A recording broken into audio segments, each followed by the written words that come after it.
Greetings and peace. This is Dr. Laurence Brown with another episode of Interfaith Issues. I'm coming to you today with a topic that might surprise a lot of you. And that is that today I'm going to talk about how I became Muslim. Through these talks and through my other works, a number of people have approached me and asked how I became Muslim and why. And if for no other reason than simply to tell the story once, answer everybody's questions, and let people know how I made this major change in my life and in my religion, I've decided to tell the story.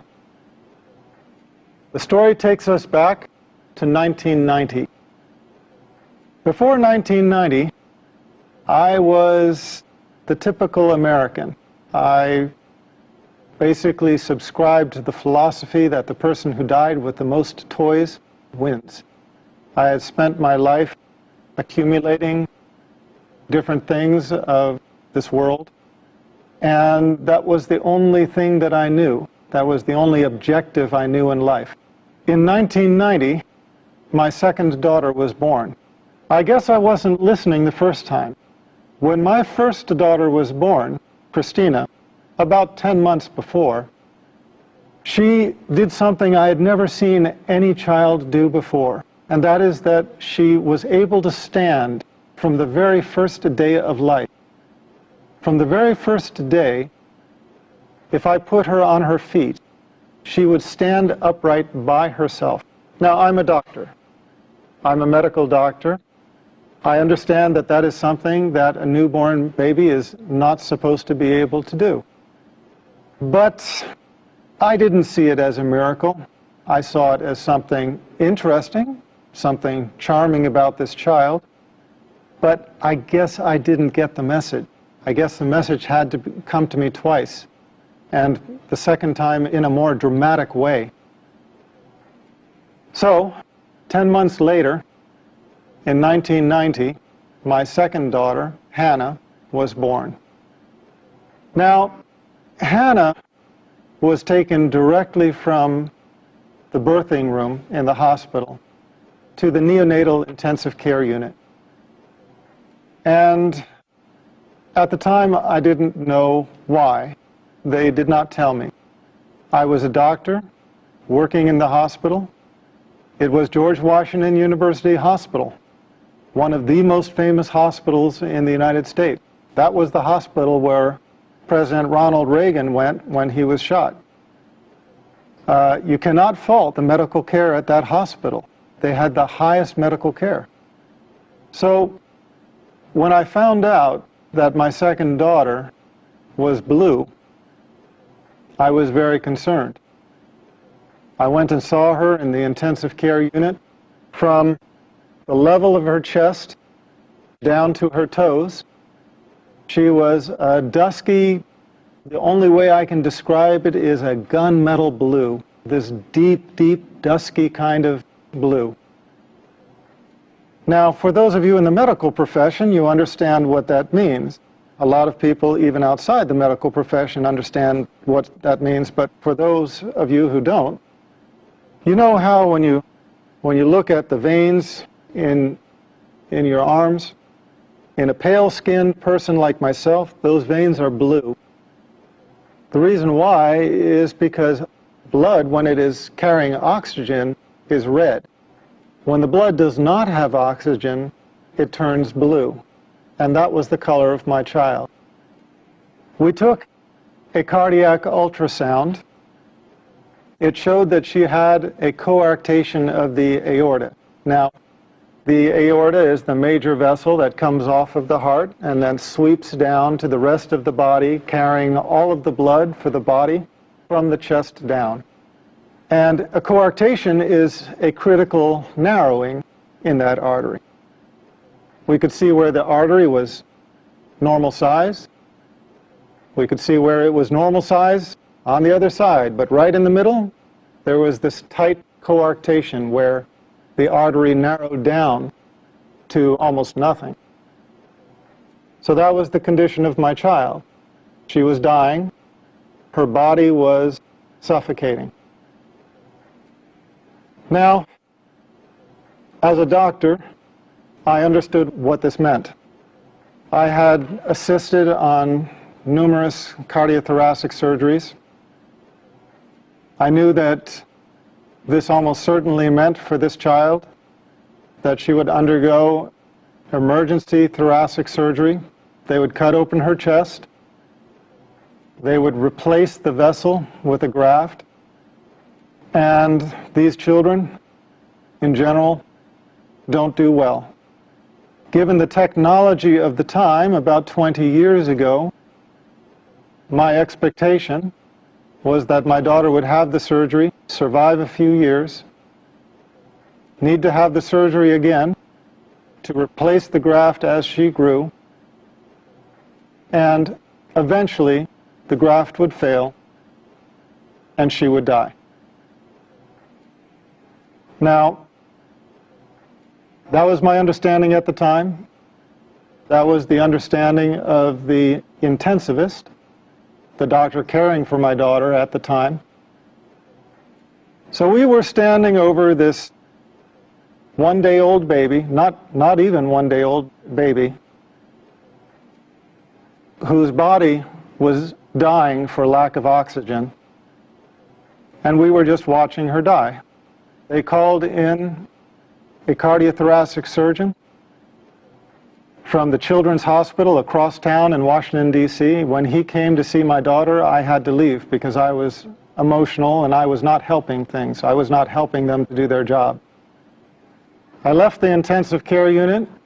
I went down the hallway. Because it's an intensive care unit, there's a prayer room nearby. Now, I remember very clearly walking into that room and praying for the first time in my life with sincerity. And I remember it because I had never prayed with sincerity before. All of my life, I had been in charge. If there was anything that I needed, I knew how to go after it. If there was anything I wanted, I knew what I had to do to get it. I had never been in the position in my life where I faced a situation that I felt I couldn't handle it, where I knew that I was helpless. Now, a lot of people think that I came to Islam through Christianity. In a way, that's true, and I'll come to that. But at the time, it was not. I was never, at any time in my life, Christian. I used to be atheist. I was one of those who denied the existence of God. In fact, I tried to argue people away from believing in God. When I went into that prayer room, I remember one thing hit me right away, and that is that it was just a prayer room.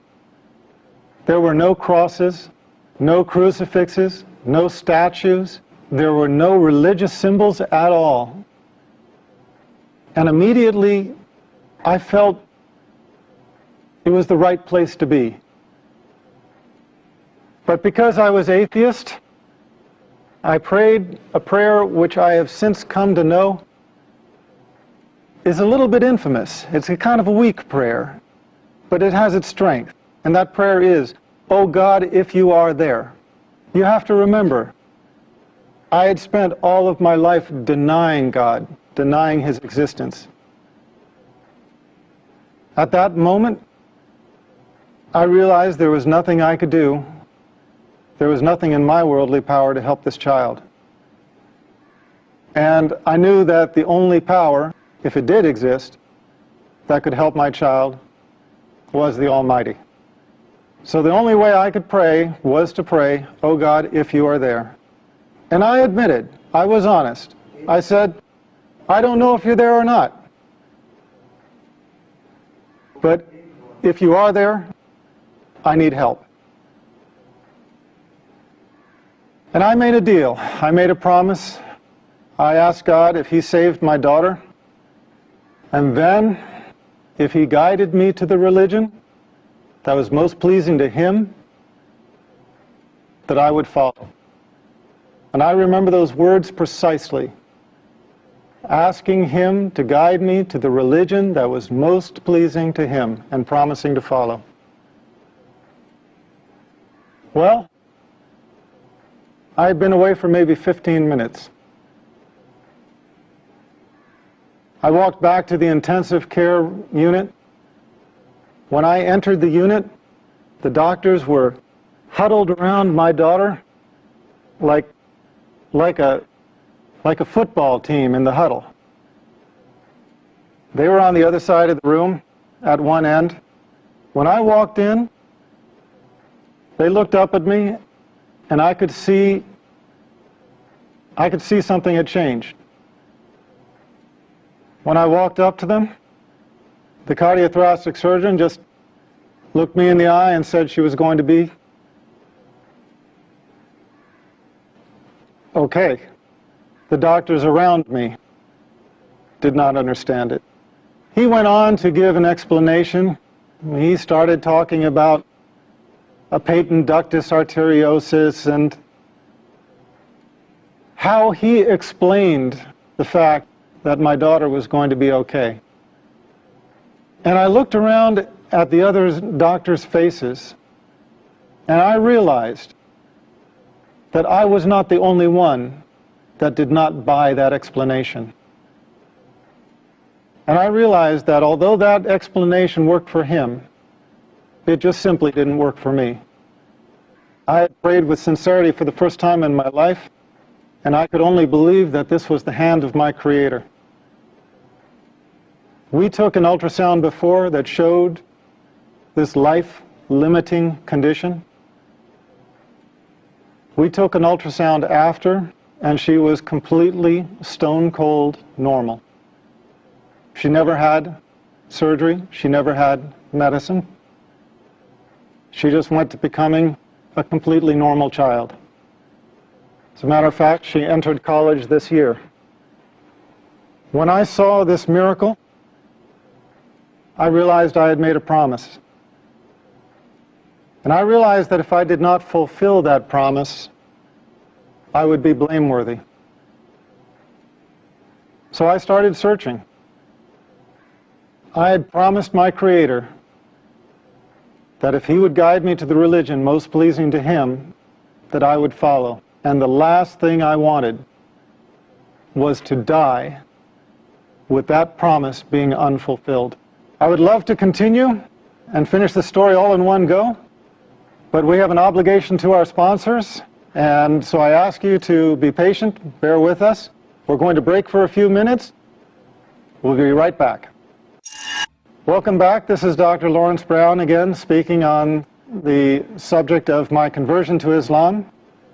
And I will just continue the story that I started, telling how and why I became Muslim. So, I started reading scriptures of a variety of religions. I studied Buddhism, Taoism, Shintoism, read into the Bhagavad Gita, started studying Hinduism, worked my way around to Judaism, Christianity, started working myself up the ladder of the revealed monotheistic religions. With each religion I encountered, I basically just came to the conclusion that, well, no, that's not it. It didn't take me long to decide against Buddhism, against Taoism, against Hinduism. That's why I ended up studying Judaism. When I studied Judaism, I felt, okay, now here there is some truth, but there are also some things that I did not believe.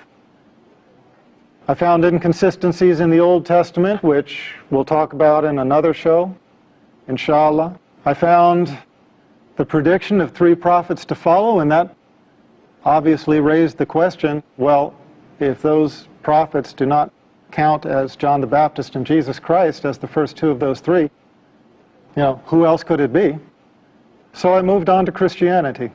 As I studied Christianity, I just was looking for the answer anywhere I could find it. I studied with the Southern Baptists, the Quakers, the Greek Orthodox, the Roman Catholics, Mormons, Seventh-day Adventists, my head is kind of swimming with all of the sects of Christianity that I approached for longer or shorter periods of time.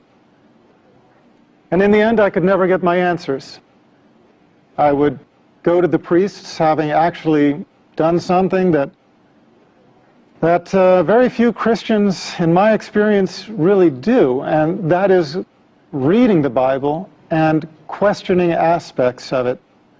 Now, please understand, I don't mean this to put down anybody out there. I don't mean this as a criticism to Christians who hold on to their faith, but I just mean to say that most Christians accept their faith unconditionally without really analyzing it.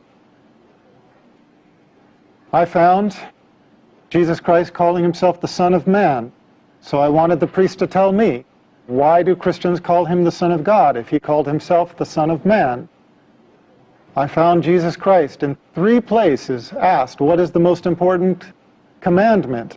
And he said, "Know, O Israel, your God is one God." And I couldn't find the Trinity anywhere. I said, well, if the Trinity is not in the Bible, why are people teaching it? Why are people believing it? Why are people following it? Why are people professing it? And they said, well, it's First Epistle of John, chapter 5, verse 7. And I found out that that's a forgery. It doesn't exist in the original manuscripts, which is why it has been modified in the more modern Bibles. It is why you do not any longer find in the reputable Bibles published in modern day, you do not find it talking about the Father, the Son, and the Holy Spirit, and these 3 are one. You don't find that anymore, because the scholars of modern times have recognized that that was a misleading insertion. As Scofield's Reference Bible states, it's an interpolation. It's a misleading insertion.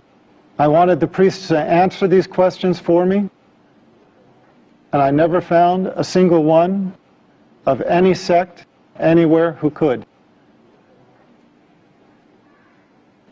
I felt almost more lost than before. I believed in what Jesus Christ taught. I believed that he was a prophet. I believed in God as one God. I believed that man's relation with God is direct, without intercessor. I believed that we are accountable for our actions. I could not believe that we carried the taint of original sin, a sin that we never committed. I was at odds with Trinitarian theology, but I was in agreement with everything Jesus Christ taught. And I found these 2 to be different, and no priest could explain this to me. For a couple of years, I was searching, not finding anything, because in the West, in America, really about the last religion most people even think to consider is Islam. It wasn't until I learned about Islam, about the Prophet Mohammed, peace be upon him, that everything suddenly made sense. Everything fell in place. The Old Testament's prediction of 3 prophets to follow, John the Baptist being 1, Jesus Christ being 2. Who is the 3rd? The Prophet of Islam, Muhammad, peace be upon him. Everything else fell in place. All of the teachings of Jesus Christ, his teaching that God is one, his teaching that the prophets, including himself, were men, his teaching that we are directly accountable to God, without intercessor, no saints in the way, no priests that you have to make confession to or seek absolution from. No, our account is directly to God, without intercessor. And I found the consistency in the creed throughout the chain of revelation. This was my reason for embracing Islam. I found in Islam the answer to my search in the continuity of the chain of revealed revelation. I found Islam as the conclusion in the chain of revelation. Now, that's my story. It's a very personal story, and maybe nobody benefits from it, except for me. But it seems like everybody has a testimonial. And God guides who He wills. And if you are sincere, He will guide you to the straight path. But if you have some disease in your heart, if you have some insincerity, if you have some desire for the world where you do not put God as your priority, you can easily fall into this trap. You start out thanking God and you end up directing your worship to an element of His creation, worshiping the creation instead of the Creator. A few years later, as a doctor, I had a patient who had a son who was born with a lethal heart problem. It looked like he was going to die. She prayed to God. She asked for God to save her child, and she promised. Her child got better, the same as mine had. And you know what? She didn't keep her promise. She went back on it. And I guess that kind of concludes my story, because when I saw that, I realized that I didn't become Muslim because I'm so smart, because I figured it out, whereas somebody else maybe didn't. No. Here was this woman in the exact same situation. She was praying for the salvation of her child with a lethal heart defect, just as I had had a child with a lethal heart defect. And what was the difference between the two of us? The difference was simply that Allah guided me to Islam and made me sincere. And for whatever reason, she did not. She failed in her test. If there was one message I would send to the audience, it is just this. We come to the religion of truth not on our own, except as we ask for it.